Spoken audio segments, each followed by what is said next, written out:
ሰው ናችሁና ከሞታችሁ በኋላ ነፍሳችሁ ቀጥታ የምታገኘው ማን ነው? ተክለ ሃይማኖትን ነው። የተክለ ሃይማኖትን ቀን ስታስቡ ልክ እንደ ትንሣኤ ጌታችን ኢየሱስ ክርስቶስ እንደተነሳባት ዕለት አድርጋችሁ አስቡ። ነፍሳችሁ እንደ ገድሉ ዘገባ መጀመሪያ የምታገኘው ተክለ ሃይማኖትን ነው። እንግዲህ ቻይናዊ ሁን ኢትዮጵያዊ ኮሪያዊ ሁን ኡጋንዳዊ ነፍስ መጀመሪያ የምታገኘው ማን ነው? ተክለ ሃይማኖትን። ስለዚህ የዘላለም ሕይወትን የሚያገኘው ማን ነው ከተባለ የተክለ ሃይማኖትን ስም የሚጠራ ዝክሩን የሚዘክር ነው በማለት ያው ገድላቸው ይናገራል። ስለዚህ ለክርስቲያኖች የሕይወት ምግባችን እውነተኛ ምግባችን ጌታችን ኢየሱስ ክርስቶስ ነው። ለኦርቶዶክስስ እውነተኛ ምግባቸው ማን ነው? ተክለ ሃይማኖት ነው።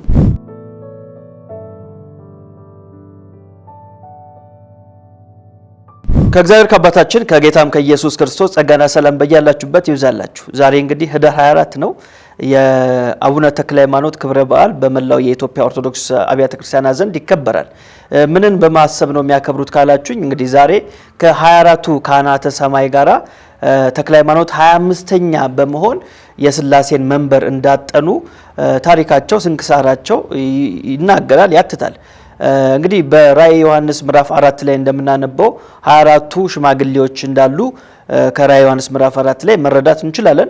እነዚህ 24ቱ ሽማግሌዎች እነማን ናቸው ከተባለ የተለያየ አመለካከቶች አሉ። መጽሐፍ ቅዱሳችንም በዝርዝር በዚህ ጉዳይ ላይ አይነግረንም፣ እንዳሉ ነው እንጂ የሚነግረን ማናቸው በሚለው ጉዳይ ላይ በጣም ዲቴል በሆነ መንገድ ማብራሪያ የለውም። ግን በታሪክ ሂደት ውስጥ የተለያዩ መምህራኖች የተለያየ የሚያቀርቧቸው ሐሳቦች አሉ። አንዳንዶቹ 24ቱ ሽማግሌዎች የሚወክሉት የዳነውን ሕዝብ ነው በማለት ይናገራሉ። ሌሎቹ ደግሞ 24ቱ ሽማግሌዎች የሚወክሉት 12ቱ ነገደ እስራኤልንና 12ቱ ሐዋርያቶችን ይወክላሉ የሚሉ አስተሳሰቦች እንዳሉ እናውቃለን። ግን ለዛሬ ትኩረታችን 24ቱ ሽማግሌዎች እነማን ናቸው ሳይሆን ዛሬ ላይ የምናየው ከ24ቱ ሽማግሌዎች ጋራ 25ኛ በመሆን አቡነ ተክለ ሃይማኖት እንግዲህ እንደተቆጠሩና በዛሬው ቀን የሥላሴን መንበር እንዳጠኑ የሚነገርለት ሐሳብ ላይ ትንሽ እናወራለን። በተለይም ደግሞ አቡነ ተክለ ሃይማኖት ማን ናቸው? ገድላቸው ስለሳቸው ምን ይናገራል? የኢትዮጵያ ኦርቶዶክስ ተዋሕዶ ቤተክርስቲያን በአቡነ ተክለ ሃይማኖት ዙሪያ የሳተችበት እውነትስ ምን ይመስላል በሚለው ጉዳይ ላይ የተወሰነ ነገር ለመናገር እሞክራለሁ። እንግዲህ 24ቱ ሽማግሌዎች ሲባሉ ስማቸው አልተዘረዘረልንም በራእየ ዮሐንስ ላይ። ግን በኢትዮጵያ ኦርቶዶክስ ቤተክርስቲያን 24ቱ ካህናቶችን በስም አቃቸዋለሁ ብላ ዘርዝራለች። ለምሳሌ አኪያል፣ ቀርቲያል፣ ደርቲያል፣ ኤልያል፣ ቱቲያል፣ ዮሊያል፣ ካርቲያል፣ ለብቲያል፣ ማቲያል፣ ራአዌል፣ ሳኦር፣ አናኦል፣ ፍላላላይል፣ አከርቲያል፣ አፍለኤል፣ አማኑአል፣ ናናኤል፣ ቲታር፣ ትርሙን፣ ዝርኬ የሚባሉ ስሞች አሏቸው በማለት ይናገራሉና ከነዚህ ከ24ቱ ካህናት ጋራ ተክለ ሃይማኖት በዛሬው ቀን 25ኛ ሆኖ የሥላሴን መንበር ያጠኑበት ቀን ነው ተብሎ ይከበራል። ግን ገድላቸው ምን ይላል በዚህ ጉዳይ ላይ? ከተክለ ሃይማኖት ጋር በተገናኘ ብዙ ሰው እንግዲህ በኢትዮጵያ ኦርቶዶክስ ቤተክርስቲያን ያሉ ምእመናኖች ተክለ ሃይማኖትን ይወዳሉ፣ ያከብራሉ። በዛሬው ቀን እንግዲህ በተክለ ሃይማኖት ስም ወደ ታነጹ አብያተ ክርስቲያናት በመሄድ እንግዲህ ስለታቸውን፣ ምስጋናቸውን፣ ውዳሴያቸውን፣ ዝማሪያቸውን ያቀርባሉ። ግን ገድላቸውን ስንት ሰው አንብቦታል? እውነተኛ ታሪክ አለው ወይ? እንግዲህ ብዙ ጊዜ እንደምንናገረው እኛ ክርስቶስን በዘመናቸው በጊዜያቸው ካገለገሉ አባቶች ጋራ ወይ መምህራኖች ጋራ ጸብ የለንም። ስንቃወምም እነሱን አይደለም የምንቃወመው በእነሱ ስም በተጻፈው ድርሳን ወይም ገድል ላይ ነው። ለምሳሌ እንደ ጥሩ ማሳያ የጌታችንን እናት ማርያምን ማንሳት እንችላለን። እንግዲህ የጌታችንን እናት ማርያምን እንወዳታለን፣ እናከብራታለን። ግን በሷ ስም የተጻፈውን ተአምረ ማርያም ግን እንቃወማለን። ለምን ካላችሁ ተአምረ ማርያም ላይ የተጻፈው ሐሳብ የጌታችንን የኢየሱስ እናትን ይወክላል ብለን ስለማናምን፣ ልክ እንደዛው በዘመናት ውስጥ ያለፉ ቅዱሳን አባቶች አሉ፣ መምህራኖች አሉ። እነሱን አንቃወምም። ታሪካቸው እውነትም ሊሆን ይችላል፣ ውሸትም ሊሆን ይችላል። እሱን አናውቅም። እሱ የሚያውቀው እግዚአብሔር ነው። ግን በዘመናቸው ጌታን አገልግለው እውነተኛውን ወንጌል ሰብከው ሰማዕት ሆነው ካለፉ እነሱ ዋጋ የሚሰጣቸው ማን ነው? የሰራዊት ጌታ እግዚአብሔር ነው። እኛ ከነሱ ጋር ጸብ የለንም። ገድላቶችንም እያነሳን ስናወራ ከገድሉ ባለቤት ጋር አንዳችም ጸብ የለንም። እነሱንም አይደለም ተቃውሟችን በእነሱ ስም የተጻፈው ገድል ላይ ነው። እና እዚህ ገድለ ተክለ ሃይማኖት ላይ የተነሱ የተለያዩ ሐሳቦች አሉ። በነገራችን ላይ አሁን ማነብላችሁ የገድለ ተክለ ሃይማኖት የተሰኘው መጽሐፍ ደብረ ሊባኖስ ገዳም ያሳተመው መጽሐፍ ነው። ብዙ ጊዜ እንግዲህ ገድላቶችን እያነሳን ስናነብ አይ እነዚህ መጽሐፍቶችማ እናንተ ናችሁ ያሳተማችሁት የሚል ተቃውሞ ብዙ ጊዜ ስለሚነሳብን፣ ምክንያቱም ያው ምናነባቸው ሐሳቦች በጣም አስደንጋጭ ስለሆኑ እንደዚህ የሚል ቅሬታዎችን ብዙ ጊዜ እንሰማለን። ግን ይሄ መጽሐፍ ያሳተመው ራሱ ደብረ ሊባኖስ ገዳም ነው። ደብረ ሊባኖስ ገዳም ነው። እንግዲህ በስክሪኑ ላይ እንደምታዩት መግለጫ ይልና ይህንን ገድለ ተክለ ሃይማኖት የደብረ ሊባኖስ አቡነ ተክለ ሃይማኖት አንድነት ገዳም ለማሳተም የተነሳበት ምክንያት ካሁን በፊት በሌሎች የታተመው ገድል በገዳሙ ውስጥ ከሚገኘው ጥንታዊ ብራና ገድል ላይ የሚገኘው ተካቶ ስላልታተመ ይህንን በማካተት ገዳሙ በራሱ ስም ለማሳተም በቅቷል። የተወደዳችሁ ሕዝበ ክርስቲያን ሆይ ይህንን በግዕዝና በአማርኛ ገዳሙ ያሳተመውን የአባታችን የአቡነ ተክለ ሃይማኖትን ገድል እያነበባችሁ በጸሎቱ ተጠቀሙበት ዘንድ አሳትሞ ሲያቀርብ ከመንፈሳዊ ደስታ ጋር ነው። አሳታሚ የደብረ ሊባኖስ አቡነ ተክለ ሃይማኖት አንድነት ገዳም 2014 ዓ.ም ደብረ ሊባኖስ ያለ ገዳሙ ፍቃድ ማሳተምም ሆነ ማባዛት በሕግ የተከለከለው ይላል። ስለዚህ ገዳሙ ይህንን ገድል ያሳተመበት ምክንያት ምንድነው? ሌሎቹ ከዚህ በፊት የታተሙ ገድላቶች በተክለ ሃይማኖት ስም የታተሙ ገድላቶች ከትክክለኛው ከብራናው ገድል ጋር ያልተካተተ ወይም ደግሞ ብራና ገድሉ ላይ ያለ ግን ሲታተም ያልተካተተ ሐሳቦች ስላሉ እዚህኛው ገድል ላይ ግን ከብራናው ጋር የሚስተካከል ወይም ደግሞ ብራናው ጋር ያለውን ሐሳብ ጨምረን ለሕዝበ ክርስቲያኑ ማለትም ለሕዝበ ኦርቶዶክሱ አቅርበናል፣ አሳትመናል ይላሉ። እንግዲህ እሺ እንደዚህ ካሉ እንግዲህ ትክክለኛ ገድሉ ይሄ ነው ማለት ነው። እዚህ ገድል ላይ እንግዲህ ዛሬ እንዳልኳችሁ የመታሰቢያ ቀናቸው የተክለ ሃይማኖት ይከበራል። ግን ሲከበር በምን አይነት ሁኔታ ነው መከበር ያለበት ስንል እዚህ ገድሉ ላይ ገጽ ምዕራፍ 5 ቁጥር 4 ላይ እንደዚህ ይላል። ዛሬ በዚች ቀን እንደ ትንሣኤ አድርጎ ዝክሩን የሚያዘክር ሰው ሁሉ በምስጋና ጸሎት በማድረግ ጧፍ ዕጣን በመስጠት መስዋዕት በማቅረብ የታረዘ በማልበስ የተራበ በማብላት ፍጹም አባቴ ተክለ ሃይማኖት ይለው ዘንድ ይገባዋል። ተመልከቱ፣ ዛሬ በዚች ቀን እንደ ትንሣኤ አድርጎ ነው የሚለው። እንደ ትንሣኤ እንግዲህ ትንሣኤ ማለት ጌታችን ኢየሱስ ክርስቶስ የተነሳበትን ቀን አስበን የምንውልበት ቀን ነው ትንሣኤ የሚባለው። ስለዚህ እንደዛች ቀን የተክለ ሃይማኖትን ቀን ስታስቡ ልክ እንደ ትንሣኤ ጌታችን ኢየሱስ ክርስቶስ እንደተነሳባት ዕለት አድርጋችሁ አስቡ በማለት ይናገራል። እሱም እኔ አባት አለውልህ። እሱ ማለት ማን ነው? ተክለ ሃይማኖት። እንግዲህ የተክለ ሃይማኖትን ቀን ዛሬ ለምሳሌ 24 ነው። በዛሬ ቀን ልክ እንደ ትንሣኤ አድርጋችሁ ካከበራችሁና በኋላ ላይ ያው መሞታችሁ አይቀርም ሰው ናችሁና ከሞታችሁ በኋላ ነፍሳችሁ ቀጥታ የምታገኘው ማንን ነው? ተክለ ሃይማኖትን ነው። መጀመሪያ የምታገኘው እግዚአብሔርን አይደለም። ነፍሳችሁ እንደ ገድሉ ዘገባ መጀመሪያ የምታገኘው ተክለ ሃይማኖትን ነው። እንግዲህ ቻይናዊ ሁን ኢትዮጵያዊ፣ ኮሪያዊ ሁን ኡጋንዳዊ ነፍስ መጀመሪያ የምታገኘው ማንን ነው? ተክለ ሃይማኖትን። እና ተክለ ሃይማኖትን ነፍስ ካገኘችው በኋላ ተክለ ሃይማኖት እንዲህ ብሎ ይጠይቃታል። በተክለ ሃይማኖት ስም እንግዲህ ከዘከርክ ወይም ደግሞ እንደ ትንሣኤ አድርገህ ካከበርክ ልክ ነፍስን ሲያገኛት እንዲህ ይላል። ማ አቡነ ተክለ ሃይማኖት። እሱም እኔ አባት አለውልህ ይለዋል። ምእመናን በሚወርሷት በመንግስተ ሰማያት ከሱ ጋር ያኖረዋል። እንዲያኖር የሚያደርገው ማን ነው? በእግዚአብሔር አይደለም፣ ተክለ ሃይማኖት ነው። ለሁላችንም እሷን መንግስተ ሰማያትን ያድለን ለዘላለሙ በእውነት። አሁን ጸሐፊው ያድለን ብሎ የሚማጸነው ማንን ነው? ተክለ ሃይማኖትን ነው። ተክለ ሃይማኖት መንግስተ ሰማያትን ያድርገን ያድለን ይላል። እንግዲህ ተመልከቱ፣ ይሄ የብራናውን ኦሪጂናል ገድሉን ትይዩ የሆነ በምስክርነት የቀረበ ምንድነው? መጽሐፍ ነው። እዚህ መጽሐፍ ላይ ያውርሰን መንግስተ ሰማያትን ብሎ የሚማጸኑት ማንን ነው? አቡነ ተክለ ሃይማኖትን ነው። እሺ የማያከብርስ? ለምሳሌ እኔ አላከብርም የተክለ ሃይማኖትን በዓል። እውነተኛ ክርስቲያኖች የተክለ ሃይማኖትን በዓል አያከብሩ። ምንድነው ዕጣ ፈንታችን? እስቲ እናንብበው። ቁጥር 6 ላይ እንደዚህ ይላል። የእግዚአብሔር ባለሟል በሚሆን በተክለ ሃይማኖት መታሰቢያ ቀን ንቆ አቃለው እንደ ትንሣኤ በዓል አድርጎ መንፈሳዊ በዓል የማያደርግ ግን በኢትዮጵያ ይልቁንም በሸዋ ክፍለ ሀገር በአውራጃዋም ሁሉ በልቦናው ንቆ አቃሎ ስጋዊ ስራ የሚሰራ ሰው ቢኖር ግን አክብሮ ደስ ብሎት ተስካሩን በሚያዘክርበት በዚች ቀን አባቴ ተክለ ሃይማኖት ሊለው አይገባውም ይላል።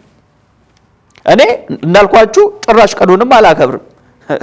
ግን ይሄኛው ሰው ምን አይነት ሰው ነው ካላችሁ አክብሯል፣ ግን እንደ ትንሳኤ በዓል አድርጎ አላከበረም።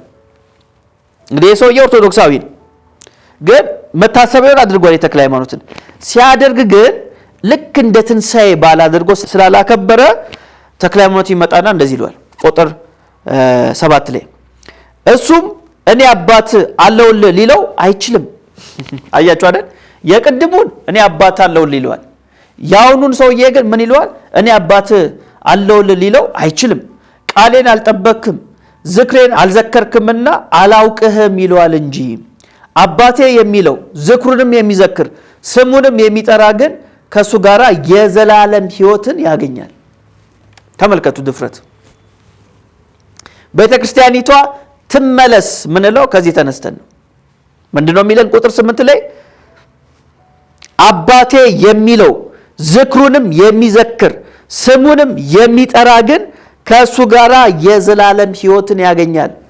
ስለዚህ የዘላለም ሕይወትን የሚያገኘው ማን ነው ከተባለ የተክለ ሃይማኖትን ስም የሚጠራ ዝክሩን የሚዘክር ነው በማለት ያው ገድላቸው ይናገራል። መጽሐፍስ ምንድነው የሚለው? ሮሜ ምዕራፍ 10 ላይ የጌታን ስም የሚጠራ ሁሉ ይድናል። ገድለ ተክለ ሃይማኖትስ የተክለ ሃይማኖት ስም የሚጠራ የዘላለም ሕይወትን ያገኛል ይላል።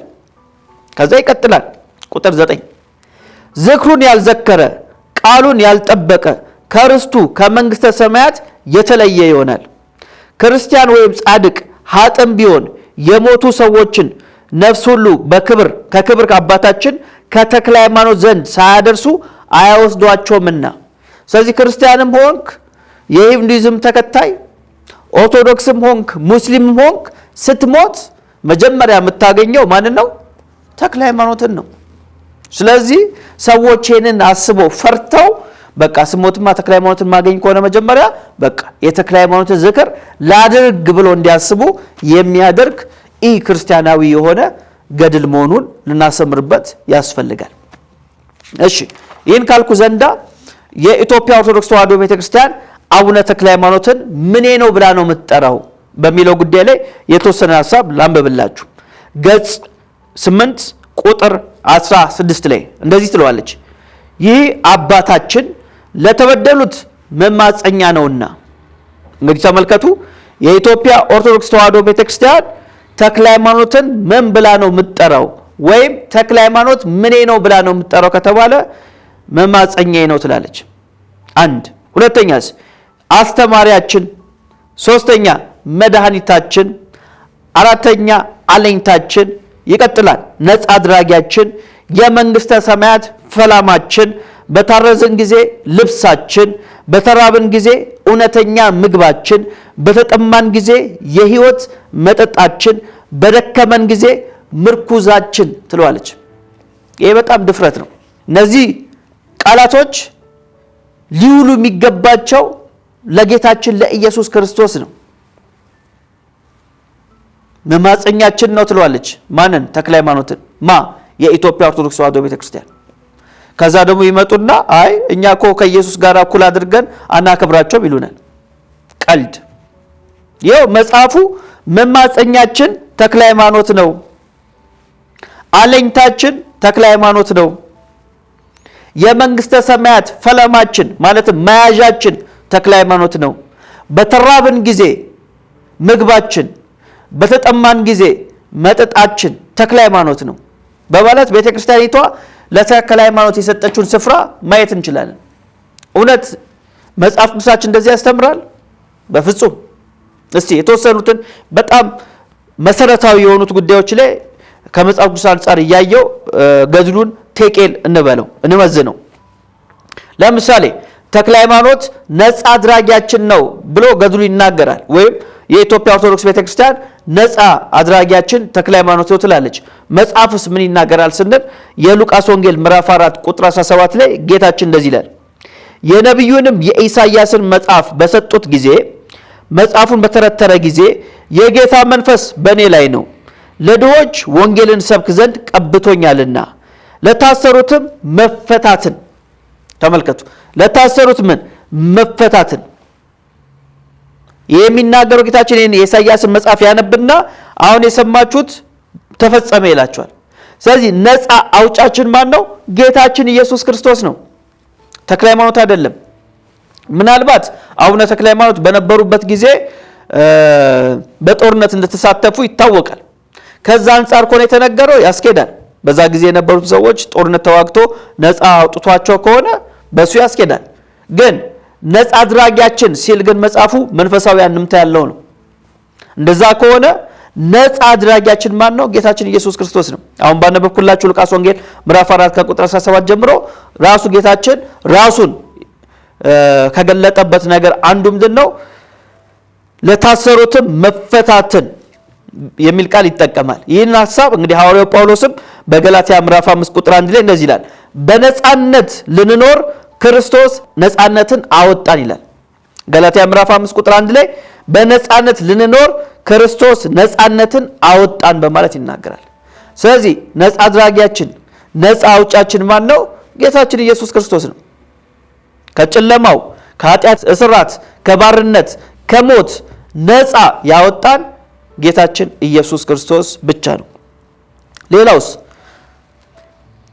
የመንግስተ ሰማያት ፈለማችን በማለት ቤተክርስቲያኒቷ አቡነ ተክለ ሃይማኖትን ጠሯለች። ምን ማለት ነው? የመንግስተ ሰማያት መያዣችን ማለት ነው። የመንግስተ ሰማያት መያዣችን ተብሎ በመጽሐፍ ቅዱሳችን ስለማን የተነገረው ካል ስለ መንፈስ ቅዱስ ነው። ለምሳሌ የሐዋርያው ጳውሎስ ወደ ኤፌሶን ምዕራፍ 1 ቁጥር 13 ላይ እንደዚህ ይላል፣ እናንተም ደግሞ የእውነትን ቃል ይኸው የመዳናችሁን ወንጌል ሰምታችሁ ደግሞ በክርስቶስ አምናችሁ በተስፋው መንፈስ በመንፈስ ቅዱስ ታተማችሁ፣ እርሱም የርስታችን መያዣ ነው ይላል። የመንግስተ ሰማያት መያዣችን ማን ነው? መንፈስ ቅዱስ ነው እንጂ ተክለ ሃይማኖት አይደለም። ብዙ ሰው ከመንፈስ ቅዱስ ይልቅ ተክለ ሃይማኖትን ነው የሚያውቀው። ይሄ በጣም ያሳዝናል። ብዙ ሰው በተለይ በኢትዮጵያ ኦርቶዶክስ ቤተክርስቲያን ውስጥ መንፈስ ቅዱስን ብዙ ሰው አያውቀውም። ምናልባት በስመ አብ ወወልድ ወመንፈስ ቅዱስ ሲል ብቻ ሊጠራው ይችላል እንጂ ከዛ ውጪ ከመንፈስ ቅዱስ ጋር ህብረት መንፈስ ቅዱስ ማን ነው በሚለው ጉዳይ ላይ ጥልቅ የሆነ ነገር ብዙ ሰው የለውም። ያው ከሶስቱ አካላት አንዱ አካል ነው ሊል ይችላል። ትክክለኛ ዕውቀት ብዙ ሰው ስለ መንፈስ ቅዱስ ስለሌለው ይኸው ገድሉ ላይ የመንግስተ ሰማያት መያዣችን ተክለ ሃይማኖት ነው ሲባል አሜን ይላል። ይሄ በጣም ያሳዝናል። እሺ እንቀጥል። ሌላስ ቤተክርስቲያኒቷ ተክለ ሃይማኖትን ማን ብላ ነው የምትጠራው ስንል በታረዝን ጊዜ ልብሳችን፣ በተራብን ጊዜ እውነተኛ ምግባችን ነው ትላለች። ይሄ ፈጽሞ ክደት ነው። ተክለ ሃይማኖት እውነተኛ መብል ሊሆን አይችሉም። እውነተኛ ምግብ ሊሆኑ አይችሉም። ለምን? ለአማኞች እውነተኛ መብላችን መንፈሳዊ ምግባችን ማን ነው? ጌታችን ኢየሱስ ክርስቶስ ነው። ራሱ እንደተናገረ ዮሐንስ ወንጌል ምዕራፍ 6 ቁጥር 35 ላይ እንደዚህ ይላል፣ ኢየሱስም እንዲህ አላቸው፣ የሕይወት እንጀራ እኔ ነኝ፣ ወደ እኔ የሚመጣ ከቶ አይራብም፣ በእኔ የሚያምንም ሁልጊዜ ከቶ አይጠማም። ስለዚህ ኢየሱስ የሕይወት እንጀራ እኔ ነኝ ካለ በኋላ ወደ እኔ የሚመጣ ከቶ ምን አይልም? አይራብም አለ። በእኔም የሚያምን ሁልጊዜ ከቶ አይጠማም አለ። አያችሁ? ስለዚህ ኢየሱስን የሚያምን ሰው ኢየሱስን የበላ ሰው ነው። ይህን የሕይወት እንጀራ የሆነውን ኢየሱስን እንዴት ነው የምንበላው? በእምነት። ስለዚህ ለክርስቲያኖች የሕይወት ምግባችን እውነተኛ ምግባችን ጌታችን ኢየሱስ ክርስቶስ ነው። ለኦርቶዶክስስ እውነተኛ ምግባቸው ማን ነው? ተክለ ሃይማኖት ነው። ተክለ ሃይማኖት ነው። ለዚህ ነው ወደ ኦርቶዶክስ ማንመለሰው። ምን ለማግኘት እንመለሳለን? እውነተኛው ምግባችን እውነተኛው እንጀራችን ኢየሱስ ክርስቶስን በልተን የውሸት እንጀራ ወደ ሆነው ወደ ተክለ ሃይማኖት እንዴት እንመለሳለን? በፍጹም ልንመለስ አንችልም። በልተን ጠግበናል። ልክ ቃሉ እንደሚለው የሕይወት እንጀራ እኔ ነኝ፣ ወደ እኔ የሚመጣ ከቶ አይራብም ነው ያለው። ስለዚህ የውሸት እንጀራዎች አሉ። የሃይማኖቱ ዓለም የሰራቸው የውሸት እንጀሮች። ሰዎች ይህንን የውሸት እንጀራ በልቶ አይጠግብም፣ ይራባል። እሺ ከዛ ደግሞ ምን ትለዋለች ተክለ ሃይማኖትን? የኢትዮጵያ ኦርቶዶክስ ተዋሕዶ ቤተክርስቲያን የህይወት መጠጣችን ትለዋለች። ማንን? አቡነ ተክለ ሃይማኖትን። ይህም ክደት ነው። ዮሐንስ ወንጌል ምዕራፍ 7 ቁጥር 37 ላይ ብናነብ እንደዚህ ይላል፣ ከበዓሉም በታላቁ በኋላኛው ቀን ኢየሱስ ቆሞ ማንም የተጠማ ቢኖር ወደ እኔ ይምጣና ይጠጣ አለ። በእኔ የሚያምን መጽሐፍ እንዳለ የህይወት ውሃ ወንዝ ከሆዱ ይፈልቃል ብሎ ጮኸ። ይህም የተናገረው ስለ መንፈስ ቅዱስ ነው በማለት እዛው ቁጥር ላይ እናገኛለን። አያችሁ። ስለዚህ የህይወት መጠጣችን ማን ነው? ጌታችን ኢየሱስ ክርስቶስ ነው። ለኦርቶዶክስስ ተክለ ሃይማኖት ነው። በተለይም እንደዚህ የህይወት ምንጭ የተባሉ የውሸት የህይወት ምንጭ የተባሉ እንዳሉ መጽሐፍ ቅዱሳችን ፍንጭ ይሰጠናል። ለምሳሌ በትንቢተ ኤርምያስ ምዕራፍ 2 ቁጥር 13 ላይ እንደዚህ ይላል፣ ሕዝቤ ሁለቱን ክፉ ነገሮች አድርጓልና እኔን የህይወትን ውሃ ምንጭ ትቶኛልና የተቀደዱትንም ጉድጓዶች ውሃውን ይይዙ ዘንድ የማይችሉትን ጉድጓዶች ለራሳቸው ቆፍሯል ይላል። አያችሁ አይደል? ጌታ አስቀድሞ ምን ብሎ ተናግሯል? እውነተኛ የህይወት ምንጭ የሆንኩትን እኔን ምን ብሎኛል? ትተውኛል። በኔ ፋንታ ደግሞ ምን አደረጉ? ለራሳቸው ጉድጓድን ቆፍሯል። አያችሁ? የህይወት ውሃን ሊይዝ የማይችሉ ጉድጓዶችን ቆፍሯል፣ ለራሳቸው ቆፍሯል። በኢትዮጵያ ኦርቶዶክስ ተዋሕዶ ቤተክርስቲያን የምናየው ይሄን ነገር ነው። እውነተኛ የህይወት ምንጭ የሆነውን ኢየሱስን ትታ ለራሷ ምንጮችን አዘጋጅታለች። ስለዚህ ዛሬ እንዳልኳችሁ ተክለ ሃይማኖት የሚታሰብበት ቀን ነው። በ24 ሰው ይሄዳል፣ የውሸት ምንጭ አለው ተክለ ሃይማኖት የሚባል እሱን ያጠጡታል። ይኸው የህይወት ምንጫችን ተክለ ሃይማኖት ነው እያሉ ለራሳቸው። ከዛስ በነጋታው ደግሞ ምንድን ነው? 25 ነው። ማን ነው? መርቆሪዎስ ነው። ስለዚህ ደግሞ አሁንም ሌላ የህይወት ምንጭ የተባለ ጉድጓድ አለ፣ የውሸት ለራሳቸው ያዘጋጁት። አሁንም ሰው ይሄድና በ25 ምን ያደርጋል? ይጠጣል ከመርቆሪዎስ። ሊረካ አይችልም። ስለዚህ በእያንዳንዱ ዕለት ብናይ በአንድ ልደታ ነች ይላል፣ ይሄዳል፣ የውሸት የህይወት ውሃ ምንጭ የሚባል ነገር ይሰጠዋል፣ ይጠጣል፣ ግን አይረካም። በ23 ይሄዳል፣ ጊዮርጊስ ነው ብለው አሁንም ውሸት የሆነውን እውነተኛ ያልሆነውን የህይወት ውሃ ምንጭ ያጠጡታል። የሰውዬ አይረካም። ለምን? መጽሐፉ እንደሚል ለራሳቸው ተመልከቱ፣ የተቀደዱትንም ጉድጓዶች ውሃውን ይይዙ ዘንድ የማይችሉትን ጉድጓዶች ለራሳቸው ቆፍሯልና እኔን ግን ምን ብሎኛል አለ? ትተውኛል አለ። ይሄ እውነት ዛሬ ባለችዋ በኢትዮጵያ ኦርቶዶክስ ቤተክርስቲያን ላይ ሲከናወን እያየን ስለሆነ በጣም እናዝናለን። ለእኛ ለእውነተኞቹ አማኞች እውነተኛ ምግባችን፣ እውነተኛ መጠጣችን፣ ምርኩዛችን፣ ነፃ አድራጊያችን ጌታችን መድኃኒታችን ሊቀ ካህናችን ኢየሱስ ክርስቶስ ብቻ ነው።